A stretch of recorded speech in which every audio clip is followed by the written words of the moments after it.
Now, we reached out to Brown's publicist and manager, but did not get a reply. The New York Police Department says that no complaints have been filed related to that broken window. Matt? All right, Mara Schiavocampo. Mara, thank you very much. Joe Tacopina is a criminal defense attorney who's worked on some very high-profile cases. Joe, good to see you. Good morning. Good morning. So let's assume that, in fact, there was some kind of violent outburst at that studio. He did break a window. He's in the middle of 5 years probation. How much trouble is he in?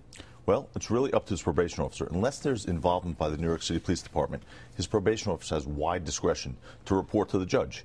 You know, it's a much lower standard. This is not proof of a crime. All they have to prove for a probation violation is that he violated a condition. Well, let's go back over this. The New York City Police Department has told NBC that it did not receive any calls about the alleged incident. If ABC does not pursue the matter, and we have no idea of knowing whether they will, does it even matter? Is it a simple violation of probation whether charges are filed or not? It could be a violation of probation regardless of whether charges are filed. I mean, if the probation officer finds facts, for instance, breaking a window and having shards of glass hailed down on a pedestrian walkway, that's enough to get him back before that judge. What you're telling me, though, is the probation officer becomes his or her own investigator at that point, removed from the police. That's right. That's right. Now, we know that he's gone through some anger management counseling. Obviously not enough. Well, perhaps not enough. We don't know. But could the very least outcome, or at the very least, might he be forced to go in and have more counseling? Right. And that's really, this is where the judge gets involved. The judge could modify the terms and conditions of probation.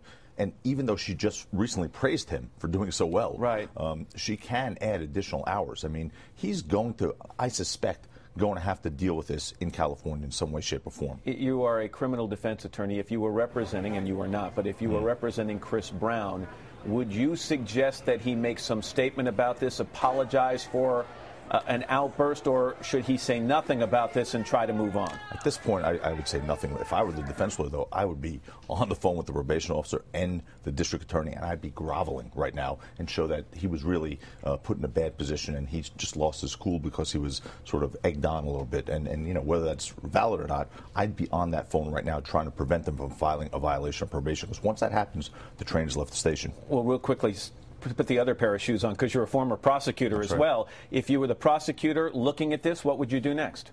Clearly tell the judge, I don't think the anger management's working quite as well as we thought it was working. All right, Joe Tacopina. Joe, as always, good to see you. Thank you.